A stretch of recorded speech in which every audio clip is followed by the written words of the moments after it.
The fourth and penultimate stage of the Dauphiné takes the riders from Ugine to Megève, and it's absolutely littered with climbs. The biggest is the Haut category Montée de Bizane, 12.4 kilometres at 8.2% before an uphill finish to the Altiport in Megève, a stage that was set to cause a bit of a shake-up in the general classification. Egan Bernal pulled out before the riders had even set off, the Colombian suffering with back problems and taking no risks 2 weeks before the Tour de France. Two more big names then threw in the towel after an early crash: Emmanuel Buchmann, who was third overall, and Steven Kruijsweg, a key lieutenant for the race leader Primož Roglic. So three of the top four at last year's Tour out of the running. In the meantime, a very strong breakaway had formed. 15 riders, including Julian Alaphilippe, Michael Kwiatkowski, Dylan Teuns and Thomas de Gent. Matej Mohoric, Luis Leon Sanchez, Kenny Elissonde and Lennard KÄMNA were also in there, plus David de la Cruz, who took 27 King of the Mountains points over the first four climbs, moving ahead of his teammate Davide Formolo in the standings. The gap back to the peloton around 3 minutes. And more drama midway through the stage as the race leader Roglic crashed away from the cameras, the Slovenian champion able to soldier on. But Bahrain McLaren were looking for chinks in his armour as they upped the tempo for Mikel Landa. Plenty of riders unable to match their frantic pace. Geraint Thomas, Adam Yates and Warren Barguil all dropped. Down to 8 riders up at the front: Alaphilippe, Kwiatkowski, de la Cruz, Elissonde, KÄMNA, Masnada, Haig and Hirschi. Still over 2 minutes back to the peloton, and that had been whittled right down due to the frantic pace set by Bahrain McLaren. De la Cruz taking maximum points on the Montée de Bizane, guaranteed to put on the blue polka dot jersey this evening. In the group of GC favourites meanwhile, Pinot, Martin, Sivakov, Landa, Quintana and Roglic, still flanked by his teammates Dumoulin and CRUZ. And they were simply happy to let the gap swell out and leave the breakaway to battle for stage honours.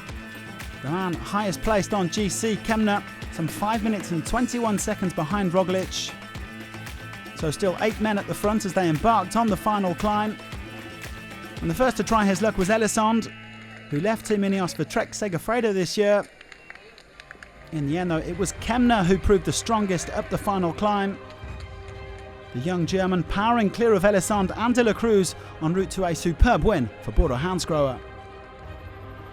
Well done to the 23-year-old rider from BORA HANSGROHE. It is victory for Lennard KÄMNA as he wins here on Megève's runway. A comfortable margin of victory in the end for KÄMNA, who came in 41 seconds clear of de la Cruz. The Spaniard could console himself with the polka dot jersey. Alaphilippe pipping Haig to third place, while the GC favourites rolled in over 3 minutes down. At just 23 years of age, KÄMNA is one of cycling's rising stars, and this win will have done his growing reputation no harm at all. The German taking his first professional victory with BORA HANSGROHE, having joined from Sunweb this season. Junior time trial world champion in 2014, team time trial world champion in 2017, the talented all-rounder will be a key rider for BORA HANSGROHE at the upcoming Tour. Actually, the plan was for me to be like a relay station for Emu. Normally we have planned that he attacks on the second last climb, and now he crashed out, and this is like a bittersweet day for me now, and I hope the best that he gets very soon. And on the other side, I'm still happy. It's my first pro victory, and to celebrate it here at the Critérium du Dauphiné is for me a really big thing, and I'm super glad about it.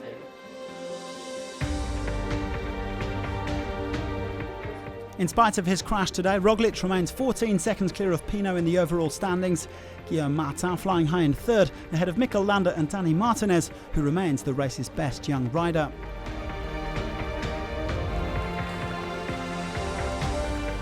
Roglic then just 1 day away from victory, although it promises to be a gruelling one in the saddle.